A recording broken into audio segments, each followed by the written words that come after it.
Hello and welcome to Catholic Unscripted episode 25. I'm Catherine Bennett. I'm Mark Lambert. I'm Gavin Ashenden. Well done. Okay. That was okay, wasn't it? That worked. Okay. We did it okay this time. Didn't speak over each other. Brilliant. Makes my life easier. So we only just met a few days ago, but we have found the time to meet again quite soon after. And there's been a lot happening, and we'd like to focus on a few things in particular. One is that Malcolm Brown at the Church of England, he's the Church of England's Director of Faith and Public Life. And he has said that Christians are considered too aggressive and essentially need to be more prudent and careful and nice and not be so aggressive when it comes to discussing transgender and LGBT ideology, things like that. So we're going to have a little chat about that. What the implications of what Malcolm Brown's saying, why he's saying it, and especially with your input, Gavin, because he speaks as an Anglican about the Church of England. And also we wanted to just speak about the Synod, the latest updates of the Synod, and they're talking about women. They're always talking about women and including all people. And Hollerich said, we don't talk about church teaching at Synod meetings. So we want to maybe talk about that. And the last thing, if we've got time, is that the Pope's Abu Dhabi document is said to be actively forming UN global policy. So accusations that the Pope is a globalist. Okay, over to Gavin then on Malcolm Brown, the CofE Director of Faith and Public Life. What is that and what's he been saying and why does it matter? Well, it won't be a surprise to anybody to know that the theme running through all the things you've chosen, Catherine, is culture, the gospel and culture. And each one of the subjects that we're looking at is going to test our understanding of culture. And I suppose if we use posh language, biblical hermeneutics, how we apply the Bible to the cultural issues. So if we start with the gospel for last Sunday, which was about the sheep, looking at the people looking hassled and uncared for and unled and worried and anxious, and Jesus saying to the disciples, you're going to look after the sheep. The sheep are still pretty anxious and hassled, and it's the job of the church, as a number of people said in their sermons, their homilies, to look after the sheep. But if you remember, you may have heard the Archbishop of Canterbury talking about how he feels guilty and failing to be a very good archbishop because the church attendance has collapsed under him. Now, it's partly his fault and partly not his fault. Clearly, the church is in a state of serious retreat. But there are two ways you can deal with that. One is to confront culture, and the other one is to give into culture. He's given into culture, and that's what Malcolm Brown is doing too, which is why I'm getting there by that route. So it's no good the Archbishop of Canterbury saying, oh dear, I've let the church down. It's collapsed under my leadership. It's partly my fault. Yes, it absolutely is, because he made a very serious error of judgment in giving way on the authority of the gospel and tradition in the face of a culture that is very antithetic and hostile to Christianity. How do we know it's antithetic and hostile? Because Christian teachers keep on ending up in court, and not just teachers, but anyone who expresses the faith in the public space where it contradicts sexuality above all. So we're faced with what is effectively a new religion, challenging Christian anthropology and above all challenging our ethics on sexuality and marriage. And wherever Christians say, I don't go along with this, they often find themselves in danger of losing their jobs. And they keep on ending up in the courts. And either Ryan Christopher with ADF or Andrea Minchella-Williams with Christian Concern have to defend them. Now, what it appears happens is that some members of the government have gone to Malcolm Brown, who's the Archbishop's go-between for policy and politics. And they said, we're getting a bit fed up with Christians defending themselves in courts. They're coming over as increasingly unreasonable. And Brown has come back to the Archbishop and to the Church of England and said, guys, it's not even the equivalent of letting the Christians go to the lions decently. One of the reasons that the Christian witness in the Diocletian persecutions was so effective was that they refused to run away from the lions and give people their sport. You might say there's a parallel here. There isn't. Christians are entitled to stand up in the public space and give an account for themselves and their faith.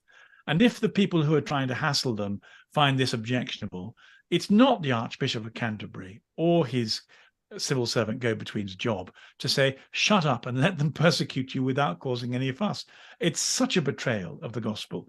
And I hope, frankly, that the Archbishop feels a great deal worse about the way in which he's let the church down, because not to defend these people who are being persecuted for their witness and their faith is an outrageous dereliction of duty, and he ought to feel bad about it. Yeah, in danger of proving Malcolm Brown right, I'm really annoyed about this. I'm annoyed about the fact that our young people are increasingly depressed and committing suicide at higher rates than we've ever known it. It's exponential. I saw a graph today that since 1991, 49.5% of young people say they can't do anything right. Their life is not useful. They don't enjoy life. They're committing suicide. They're taking their own lives. They're seeking medical treatment that they think will solve their problems and doesn't. We have people saying they wish they hadn't taken this route. We have young people confused all over the place, don't know what's what, don't know what language to use. It's absolutely awful. It's absolutely destroying our young people. Chad Pecknold said, over the last decade, the world's been experiencing the final crack up of a fugitive political theology, which was originally and then progressively set against the church and a world in harmony with it. Depression at the consequences, the most rational response. Yes, well, I teach my own children about the difference between assertiveness and aggressiveness. If it seems like we're being aggressive, that's because we've become so lily-livered and soft that we think just standing up for yourself is somehow aggressive. It isn't. We know about this idea of yeah. Go on. Yes. Yes. Sorry, just wanted to, no, you're right. I didn't want to stop you. I just wanted to say, I wanted to leap in. Well, many of us have heard that recording from a secondary school in Rye, where and it's a Church of England school, where a Church of England driven school teacher tells the very articulate children off for complaining that they think somebody, one of their colleagues, one of their peers, who's identifying as a cat, has got a mental problem. And the teacher is bullying them, threatening them for being reported, and profoundly undermining any capacity for education and independent thinking with this grotesque act of silencing them. So this is a Church of England school in Rye. Finally, someone in the government is saying this is perhaps not as we think conservative education ought to be. But it goes straight back to the doorstep of the Archbishop of Canterbury and the Church of England. I'm not saying it would be entirely different in Catholic schools. I'm not making a tribal point. The whole of education has gone over. But it's a no surprise that the statistics you just described, Katherine, are so high when you have children being bullied by an ideologically driven teacher for complaining that they think if a child identifies as a cat, it's somehow improper to say there may be something wrong with their equilibrium. Yeah, I think I was speaking. Do forgive the noise of trains if it comes across. I'm right outside a railway line, and my windows are open because it's roasting hot, so it might be noisier than usual. But I was saying to Mark, actually, as a teacher, I was a teacher for 20 odd years, and I absolutely find abhorrent the idea of young people recording their teachers. It's terrible. But the thing is, true. There are all sorts of things that are terrible because the order has broken down. It's completely broken down. Things are flipped. We're in clown world. We really are. Things are not ordered correctly. And in that system that has been brought about by the very people now complaining children shouldn't be recording their teachers, we've said to children, you are the same as adults. We want to empower you. We want you to help employ teachers. We want to give you a voice. We want to raise you up. We want to make you stand up for the environment and speak on national television and be spokespeople at 12, because we know we don't like to criticize children. So let's push the children, push the children, push the children. And then the children go and secretly record their teachers. You shouldn't be doing that. Oh, you've realized now that there's a proper authority and a proper order. Well, too late. You shouldn't have been messing around with the kids in the first place. It's an absolute disgrace. That idea of parousia, this candid speech, this apostolic candid speech, we are called to speak truth. And if we have to be tough about it and assertive about it, it's because it's the only way to push against the tactics and the pressure coming the other side. So I think it's weak capitulation to say, let's be careful about how we speak. Let's not upset anyone. And I think it's because churches, Catholic, Protestant, evangelical, they all suffer with the same thing because they're full of humans, which is sin. There's paedophiles, there's sexual scandals. So we better not say anything about morality. okay, you're sinners. You smoke fags, you drink too much booze, you have sex when you shouldn't and with people you shouldn't. It's absolutely disgraceful. But for goodness sake, can you at least speak up for what's right, even if you can't live it? Mark. Hello. Well, I think there's a couple of. I think you're absolutely right. The problem is that the church doesn't teach what it teaches. It doesn't, and that's the same, obviously, in the Church of England. They've just capitulated to it. I think it's interesting that you've got like Suella Braverman, and it appears Rishi Sunak sort of speaking out against the transgender issue, but you've got this awful Gillian Keegan, who's the education secretary, who seems to, who can't even say that a woman is a woman or whatever, and so that's undermining the whole project as usual. I think. Well, like I remember my childhood, we were, God forgive me, and Catherine forgive me, we were terrible at teasing the teachers. It was a great pastime at school. And I think, like looking back on it, if you had the opportunity to go into school and that you had a way, a tool to manipulate the teachers to get them to call you a cat or a monkey or a woman or whatever, you'd be doing that every day. That'd be fantastic. You could torture the teachers with it. So I think that's probably an element to it. And the other element that I think is that it's a bit of a fad. It's a bit of the way that we had, punk rock or casuals or, whatever. You had to dress a certain way. Some kids, to be rebellious or whatever, they listened to a certain kind of music and dressed up as goths or whatever. And today the fad, and part of that probably is because we've empowered the idea of privilege, that if you're black, then you get a certain privilege. If you're LGBT, you get a certain privilege or whatever. And if you're nothing, if you're cis, then you're just boring. So I'm going to be trans or I'm going to be bi, and then you can, I've got rights all of a sudden. I've got extra special rights, and you have to treat me in a special way. I mean, all of it is just, we're not teaching our kids to think critically in school, and instead we're just, bombarding them with all this absolute nonsense. And I'm not surprised that if they have it in school, then the kids go along with it, And there's no one speaking against the culture. It's facile, exactly. Yeah. That's our way of attention seeking.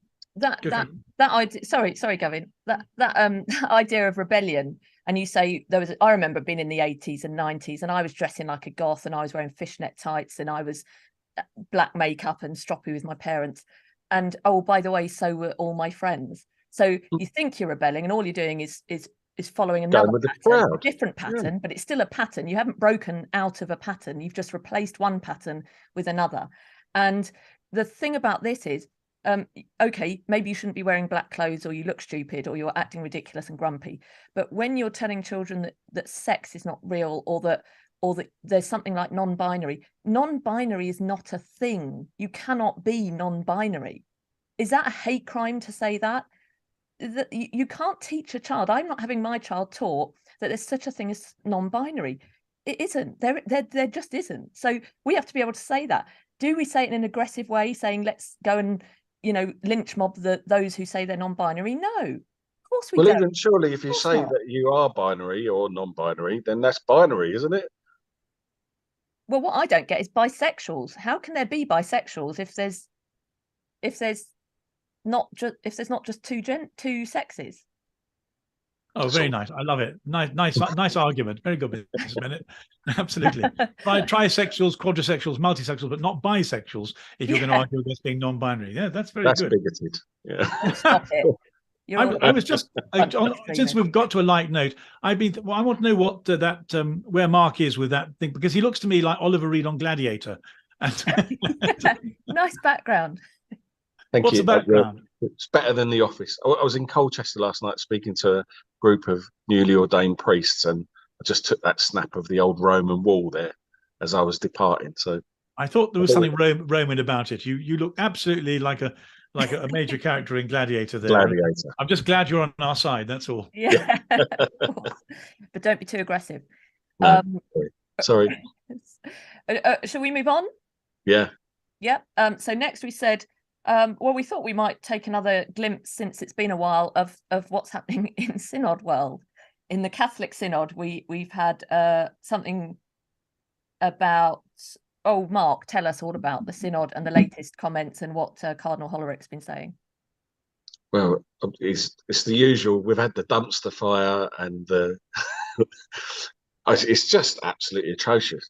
And Hollerich basically has come out and said that we don't get involved in Catholic teaching. I mean, if the cardinals aren't doing Catholic teaching, who is doing Catholic teaching? And the crisis, the things that we've just discussed are a direct result of the fact that of the church not speaking clearly. And that is the hallmark of the Francis pontificate, as far as I'm concerned, is that he doesn't speak clearly. And it's a narrow-minded, facile attempt at wooing people into the church by saying, don't worry, we don't stand against anything. But if you don't stand against anything, you don't stand for anything. Exactly. And that's literally what they're trying to do, is to have this outreach of accompaniment and journeying together, which is a lie. They're just lying to people to try and get them on side. And how on earth could it work? It can never work, and has never worked. No. So, it's just a complete waste of time. They recently had a big thing in the Vatican, like World Fraternity Day or something like that, and there was about 8 people turned up. It's just getting more and more embarrassing. And what would you expect, really, when you've got 2 complete criminals like Grech and Hollerich in charge of the whole process? And I think it's important to say that, this is typical Peronista. It's typical of that sort of style of governance that is the hallmark of Pope Francis' pontificate, and very Argentinian, obviously, where he promotes corrupt people to high office. So they'd never get there on their own merit or for any other reason. I mean, Grech, honestly, just look him up on my blog and you can read loads of interesting stuff about him. He actually sent me a solicitor's letter a few years ago for revealing some of the stuff that he was up to, which was fine because I just posted it on the blog. But you really have got very, very strange decisions for people who have failed consistently then in these positions of power, and they completely owe all their allegiance to Pope Francis, because there's absolutely no way they would have got into those high positions without his say-so. So don't expect. It's interesting. I was talking to these guys last night, these young priests, and one of the guys said to me that they thought that synodality would continue in one form or another, and I was astounded, because we were talking about it earlier, and everyone that you speak to says, "What is synodality? What is it?" Or no one knows. It's just one of those words that they are using to mean whatever they want it to mean. And so, what does it mean? It means, in this instance, now they're talking about that the synod document is going to contain women deacons, again, which has been investigated, it's been dealt with, it's been put to bed on so many occasions. And all the progressives can do is just push these ideas time and time and time again. And it's the same old tired ideas. But they're talking about polyamory. They're even talking about in this. Polygamy, yeah, apparently so. But not about church teaching. That's what's taboo. They don't want to talk about church teaching. No. It's exclusionary and lacking in compassion. Why is there a push for women to, quote, access positions of responsibility and governance in the church? Why is there such a big push? Which we were talking, weren't we, Mark, about under Pope St. John Paul II, who allowed girl altar servers. I did serve in the early 80s as one of the first in our diocese, really as a way to kind of close the pressure and the argument to try and ordain women. But we then spoke about the slippery slope. The slippery slope's come up in almost everything we've discussed this week, from the abortion stuff we spoke about in 23 and the stem cell research, because it's just that crack in the door that then opens, and this is what's happened now. There's more. Well, okay, we've got altar servers, girls can serve at the altar, that's good, but now what about deacons? But not priesthood, just deacons, and then we'll be happy. But it doesn't work like that, does it? Because there's always this pressure. But what I don't understand, and I'm the only woman here, is why do women want to be priests? What do they feel they're not getting in the church at the moment that they want? Well, it's It worked goes so back to an well for assault. Anglicanism, isn't it? Yeah. Sorry, Gavin. And what you described is exactly the strategy they use for Anglicanism. But you're asking a theological question, and you're asking about spiritual discernment, and I think we should answer it in those terms. So in terms of with the way God has made men and women, he's made us remarkably different, but in a complementary way. And the gloriousness of the Catholic tradition is that where you find holy women, they become very much more women than anybody else. Holiness seems to make people more masculine or more feminine. So then if you're going to be dealing with an anti-Holy Spirit, what would you expect the result to be? The answer is people will be less masculine and less feminine. And so the whole feminist movement is an attempt to defeminize women and make them more masculine. But that's not on the back of trying to amplify masculinity. What that's attempting to do is to make a kind of anti-divine, anti-spiritual androgynousness. And so, but the first step of it is to get women to step into male roles. When they've stepped into male roles, you then find they're masculinized. And then you see what the next step is going to be androgynousness, getting rid of either masculine or feminine, which is what the whole identifying as a cat is about. It's the next step where you shake off what's called binary gender positions or binary in order to get rid of the God-givenness of masculinity and femininity. So that this dreadful move by synodality in order to push women first into deacons, and then it'll be to priesthood, and then it'll be episcopacy. And if you want to see what happens, look at the Anglicans. They've done it all. And in the end, you end up with an anti-Holy Spirit androgynousness, where you repudiate the covenantal gift of sexuality. What we want to do is to go back to try and reinvigorate the church so that women can become more feminine and men can become more masculine, because that's what the Holy Spirit does when he gets his hands on us, and we don't repudiate what God has made us. It cracks me up as well. Like, it's an old thing to say, but this idea that women aren't involved in the governance of the church. But the women run the church. They run my church, certainly. And the men are nowhere to be seen. That's kind of part of the problem, is that we can't get men engaged in the faith anymore. Yeah. One of an interesting model, I think, is the Baptist church that I'm sort of engaged with, where they've got they've got much less people than we have in our Catholic church, but they've got a much broader model of governance where they've got, a group of elders or whatever who are involved. And it's not all on the parish priest, not all on one person to make all those decisions. I've got I think that's a great thing. I've got no problem with everyone being involved, because we are a community. And as much as it takes my wife and myself to run my house, the same way I would expect that to be in any situation. Ordination is something completely different. Yeah. And I think it's just being looked at something about power. And that's a complete, misunderstanding of the sacramental theology. Yeah. What's extraordinary in Anglicanism is that the arguments they sold it to us, they said, you need women as clergy because they'll bring all these wonderful feminine, soft, pastoral, intuitive, empathetic gifts. Turns out that in almost 90% of the really serious bullying cases, it's women drunk on power who went in and if you criticized a male priest, you'd have some opportunity for him to say, look, I'm sorry, maybe the way I've been exercising my ministry and my priesthood hasn't been of the best. I've made a few mistakes. All the indication is if you criticize a woman priest, she complains that you're undermining her existential authenticity, and it's an act of misogyny, and it must not be done. She's beyond criticism in that sense. So you can renew a church where there are male priests. You can't renew a church where the women priest is taken as being too profound an existential assault on the woman itself. There is no sense of humility or accountability for ministry in that sense. It's one of the problems with feminism. And the fact is that you're uncovering the whole dynamic, which was all about grabbing power. And so you're attacking the power base of the women in the ministry if you criticize them, and they won't have it. It's a terrifying thing. And I don't think it will. I don't think for a second, I think it's important that we say, I don't think for a second that we're going to see women priests in the Catholic Church. But I think that it's this idea that everything can be talked about and everything that's what's going on. And I would say there's definitely a push to approve women deacons, perhaps. And that, is part of this sort of slippery slope thing.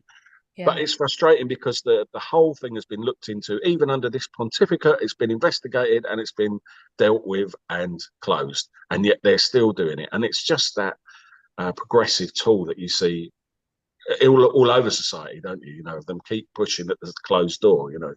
Yeah, I agree. I mean, I think that's worth saying, and we've said it before. We're going over old ground in a sense. Sorry, watchers and listeners, but it won't happen. Of course, there will never be women priests in the Catholic Church.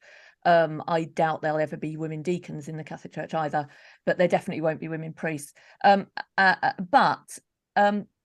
also it brings us to what we might do about the mess that is the very nature of having the discussion, because even the nature of having the discussion doesn't help. As Gavin said, that beautiful line, holiness makes people more masculine and more feminine. It makes them more as God intended them to be. And as long as there's this conversation going on, I think it's sort of holding people back from understanding the beauty of themselves qua woman, as Bishop Barron might say, as woman, and all that it means to be woman, and man as all that it means to be. And as you said perfectly rightly, Mark, it's not about saying you can't have a woman typing up your local newsletter or helping in the church or even at higher decision-making levels, but just not in this role.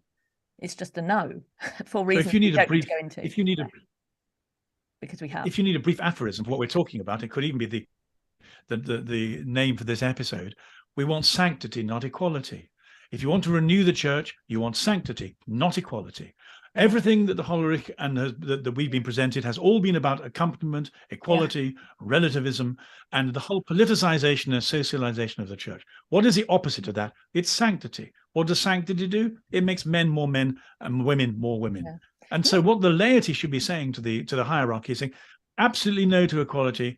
Get on your knees, say your prayers, repent. We need more of the Holy Spirit, and the Holy Spirit will make us more different from each other in that sense. Sanctity, not equality. Yeah, or even, although that was very impassioned, not even we want sanctity, not equality, but with sanctity comes true equality, as in the true equal value, but not sameness. But yes, exactly right. And the other thing which we noticed very much in America, and maybe is something we brought back from when we went to Chicago this year, was we can talk about it, and that's what we're doing now. And there's lots of conversations about the Synod going on all around the world. In fact, I'm not sure there are, but anyway, what we can do is ask our religious brothers and sisters to pray, to actually, that's what they're there for, both ourselves and others. We should ask intentionally for prayers and say, this is something that's very confusing in the culture. Go to our religious brothers and sisters, however many are left, and say, could you, in weekly prayer, remember this intention, pray for clarity on this and that. And that, in fact, we go to our nuns, that's a very feminine thing that women are hugely, if you want to use the term empowered, I don't like the term, this is huge, this space that, to go to women and say, this is the feminine, to open up that space and to was it someone said the best answer they heard to why there are so many more men in prison than women is because there are so many more women in the church than men. So yes, so let's go to our women, our religious sisters, and say, pray for greater clarity, and maybe more vocations to the religious life, but not the demand for priesthood. I'm sure that's true, and you're quite rightly saying, don't forget that equality is important, because equality, in the sense that you meant it, is equal worth in the face of God. But I think we need to get rid of equality as much as we can. Equality is about numbers. It only ever works with numbers. It doesn't work with any value that I can think of apart from being equally made in the image of God, which is a very specific kind of equality and not much help, I don't think, to anybody. But what we want to talk about is sanctity. And what did Jesus talk about? He never talked about equality. He never talked about accompaniment. He talked about faithfulness. We want sanctity and fidelity. That's the language of the church, not equality and accompaniment. So I think the sooner we try and, the more we use the language of the enemy, the more we use these compromised words, which are designed to slip us into a whole series of false presuppositions, the more we give our opponents the opportunity to distort the church. I just think we shouldn't be having with it. Let's go back to the language of the church: sanctity and fidelity. Yeah. What is it Mother Teresa said? God has not called us to be successful, but faithful. Yeah. Something like that. Good old Mother Teresa. Brilliant. I've Yes, just noticed that's right. my daughter's been burning bits of plastic on my desk, which, is that a masculine thing to do? Should I be seeing if she needs to look at wearing trousers and blue tops and transitioning because she's been Immediately. she could she, yeah. I think she's trying to do something artistic, but it doesn't look very artistic. Create plastic bubbles. Anyway, that's my daughter. Where were we going? Pope Francis has said in an Abu Dhabi document, tell us about this, Mark. You brought it to our attention that this document is forming UN global policy. Yeah, so this was the Abu Dhabi document that he signed, where he basically got together with an imam and signed this this thing about, you know, that there was no distinction in religion, basically. And I think what sort of interested me about it was the fact that there was we've got two worldviews, very much two worldviews that are at odds with each other at the moment. And it's not just, I mean, this is, it very much seems that Pope Francis has got this globalist perspective where he's saying that we're all a human family. But is that like, where does that actually lead us? And it's the same sort of argument that we have with immigration, which I struggle with a lot. I struggle with because I believe in welcoming the stranger and, you know, being nice to people, and I don't believe in shutting people out because we're greedy or better off or anything like that. But I do believe that we should be proud of our civilization, that our culture, the culture that we've built, the rules that we live by, the agreed rules that we live by are important. And I think that in order to preserve that, we have to be careful about, you know, just allowing other people to come in and to bring their ideology into our communities. Otherwise, our community loses that. And when I talk about the distinctness, what I'm talking about is the idea of human dignity and freedom that perhaps is lacking when you look at Shia Islam, say, for example. You know, I can't see that there's an awful lot of compatibility between Christianity and the Christian culture in the UK and some of these more radical ideologies from the Middle East. And so I thought it would be an interesting discussion on the back of this. Like, what is Pope Francis's game here? You know, what is this globalist thing that he keeps going on about? And there's a theory that he's been put in place. You know, that cardinals were contacted because Pope Benedict was a problem. He was a problem because he was preaching the gospel, and that was not what the globalist agenda wanted. And so, you know, they sort of managed to sort of get people to coalesce behind Pope, you know, Bergoglio, and get him elected as Pope. And now you do see all these extremely radical globalist directions that he's going in, and it's extremely worrying. Well, my response is to pray for a faithful new Pope. I pray for the conversion, the full conversion of all senior clergy, and especially the Pope. But I'm more helpful now just to be saying, get on my knees and say, Lord, give us a new faithful Pope. Give us another JP2. Give us somebody who will be faithful to the revelation of the church. And that involves a way of dealing with Islam, which is complicated, because the problem with the Abu Dhabi statement was that it accepted the notion that a relativistic God actively will different religions. This isn't anything to do with Jesus, and there's nowhere to be found in the Gospels or in the Old or New Testament. But actually, but nonetheless, there are going to be times when we're going to need to make allies of Islam, because at the moment it's only Islam that's standing up to the fundamentalist progressive religion of gay rights. It's only Islam that's standing up to government policies of teaching of sexualizing the children before puberty. The Christians aren't doing it. And so you might say that in one sense, because God chooses who he chooses, that if they're willing to be faithful to the way God wants human beings to behave, God will preference Islam over the church. That's a very profoundly shocking thing to have to say. But in that sense, we may need to make allegiances, respectful allegiances with Islam, in order to manage the context where we're being I'm just rather surprised by Catherine's smile, taken aback by it, where we're finding ourselves in a very serious struggle with secular antagonism.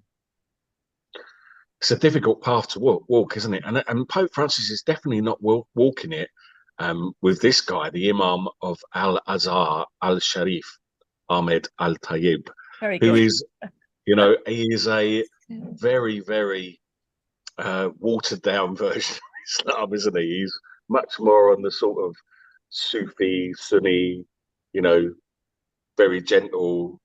I think it's in it's obviously it is in the United Arab Emirates, which are the most welcoming, sort of generous version of Islam that we sort of interact with in the West. It's not, it's not a real sort of perspective of what Islam is. So, and I agree with you that there are things that we agree with, and that's great. But we need to have clear dialogue, don't we, in any of the things that we talk about. And what strikes me about this is that it's not clear dialogue. It's anything but clear dialogue. It's just pretending to agree about everything for the sake of being nice, which is sort of like the world's problem at the moment. It is. I agree with that. Can we make a distinction too between Islam and Muslims? I think there are very many Muslims who are very hungry for God and have an absolutely genuine desire.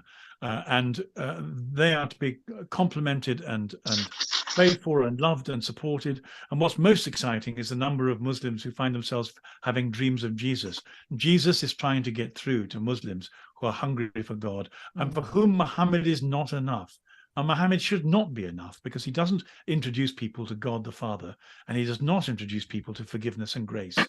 And so I think we must be heard to be saying that we're very much on the side of Muslims who are our fellow travelers as pilgrims, who are hungry for God and heading, and to say that we are no better behaved. We should be, but we're probably not, and make no ethical claims of superiority ourselves.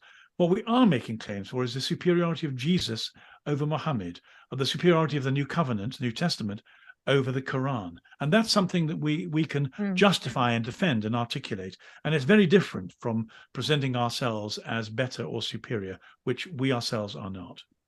I think that's beautifully said, but very interesting, because it's the opposite of what Islam do. Islam look at us as inferior, and that is based on the pornography and the blasphemy and the lawlessness that they see pervasive in our society. And that's the way that they justify things like the way that, was it the Rochdale abuse of those girls, that they see us as less than human. I think the Quran says monkeys and pigs or something like that. All I'm saying is we need to be aware of the ideology and, what it says. And like you say, people are people, and I've got loads of Muslim friends. That's what sort of got me interested in Islam in the first place. When I was training martial arts, there were loads of guys who were in the club who were, Muslims, and that really sort of got me interested in it and learning more about it. And I did learn about it, and it terrified me. We're back to Gladiator and Oliver Reed and through martial arts and the walls of Colchester. God wills it. Yeah, I think that it's difficult, isn't it? I agree with you. My instinct, Mark, is to say, well, our fellow human beings, our brothers and sisters, no barriers between us. But I think, first of all, that's naive, and also it doesn't recognize that the nation is a sort of natural state like the family, and that you can welcome somebody if we take it to the microcosm, the level of the family, and you say, if you welcome somebody into your home, if I were to welcome you into my home, there's a certain way that the Bennets live, and you would accommodate and assimilate to some extent, and then Gavin would as well, and then you might bring your children and they would, and then suddenly you know, maybe you'd invite all your friends, and suddenly it's very difficult to manage what our family is anymore, because it's changed. You've hung pictures on the wall, and you've changed the furniture, and you've said, I want to do this at lunch, and I know that you normally say grace before meals, but we actually don't do that, and suddenly my children are confused. And I don't think it's unreasonable to say that, looking at on a larger scale, that Britain is, you know, it follows, it has a certain culture born out of a nation that is rooted in our Judeo-Christian history, and that of course we want to welcome people, and of course we want to say, especially those who are suffering and facing torture and being rejected and being abandoned, we want to reach out to those people and help them, and absolutely should. But that's a different question to just unfettered access to, you know, free borders, no borders, freedom of movement wherever you want, at all times. And there's nothing distinguishes one nation from another. Nothing distinguishes one home from another. You'd just be the same at the Lamberts as you would be at the Bennets and the Ashingdons. And there is no family and there is no nation.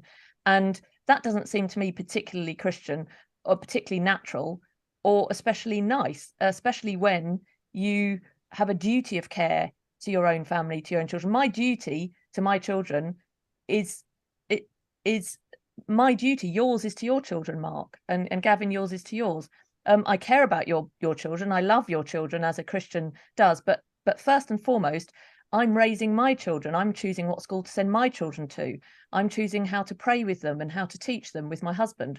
And you're doing the same with your children. No, yeah, no. I'd like to get to Matthew 25. Well, Matthew 25, the second. Go on, crack on. Go on. You go. Well, okay, very, very quickly. Matthew 25, the second half, the sheep and the goats passage, where Jesus says, there's going to be a final day of judgment, and I'm going to welcome into the kingdom those who. And then he says, those who clothed the naked, fed the hungry, that long list of things. And people take this as a universalistic approbation of being nice, but it isn't. The only people Jesus called his brethren are those who followed in the way. The brothers of Jesus are those who do the will of the Father. This is about Christians who are suffering. And so, Katherine, when you say my first responsibility is my family, that also applies to the Christian family. And if we go back to the people Malcolm Brown is criticizing for being over aggressive in court, the people we should be supporting and looking after and treating as our first priority are the persecuted Christians in court. They are our family. They are the brothers of Jesus. That's how we defend and become intimate with Jesus, by looking after them. It isn't the declaration of how to be nice to the whole of the rest of the world. It's a statement about what your priorities of love and care are. They begin with your Christian family, your biological family, who ideally are your Christian family, and particularly the Christian family of their persecutors. We don't have to go very far in this country to look after the Christians who are being persecuted. They're right on our doorstep. They're in the news every day of the week. Jesus wants us to put them first. And also, the very fact of Jesus saying that is the root and the rock of our Judeo-Christian culture. Jesus says, you know, whatever you do to the least of these, my brothers and sisters, you do to me. That's Christian. That wasn't Roman. That wasn't pre-Christian. They didn't say, oh, you slaves alike, women alike. This has been born out of the Judeo and then Christian heritage. So to say we want such a globalist world that no longer is the ethical norm, or that anything goes, or there is no right or wrong, goes against the very teaching of the sheep and the goats anyway, which says this is the norm. At the least of these, my brothers and sisters, they're Christians. That's the church. Those are our neighbors. That's the priority. But it's been taken out of context and used as if we're back to what Mark was lamenting about earlier on, the family of humanity on the skin of the earth. That's not the language of the Gospels. That's not the language of Jesus. The least of these, my brothers and sisters, are the church, Christians who are hungry, persecuted, homeless, because of their fidelity for Christ, which he promised is what would happen if you followed him. We're to look after them and make them our priority. And if you look at someone and don't see the face of Christ in them, then you should. You ain't no Christian, bruv. Which is what Mark's been saying about the Baptists he's been discovering, quite rightly. Yeah. Mark. Well, you know, it's that idea. I just don't really know what the Pope is on about. He's on about, as usual. He's on about, like, he didn't mention God in his speech to the United Nations Security Council. And he kept going on about fraternity. He said fraternity is a decisive word which cannot remain an abstract idea, but must become a real point of departure. I suppose, and it's all just pie in the sky. You know, he went on about war and but we're in the middle of a war in Europe. So I don't see how that practically is realistic. In order to deal with these problems, we have to surely analyse what's going on and come down on one side. You know, we have to come down on the side of right. And the role of the church, the role of the Pope, is to say what is right, isn't it? Is to help the people to understand what Christian teaching is. And he just never seems to do that. It's just all this waffle all the time about fraternity and, you know, blah blah blah. What does that even mean on a global basis? You know, yeah, it's a lovely idea. You know, let's all sit in a circle and with our tambourines and smoke the pipe of peace. But it just seems so far away from anything that's achievable. It just hasn't got any relevance, has it? No. And that's all I've got to say about that. I think we should bring tambourines to the next session and intro and exit with them. Sounds good to me. I think we'll have to leave it there because it's time for school pickup for me. Jolly good. You've got good to see you both. Well, haven't you, Mark? Is Gavin still there? Yeah. Has he nodded off? Yes, I'm listening very patiently. Has he nodded off? Good. Oh, lovely. Right. Okay. Thank you for watching. See you for 26 coming up shortly. I'm Katherine Bennett. I'm Mark Lambert. I'm Gavin Ashenden. God bless you and keep you.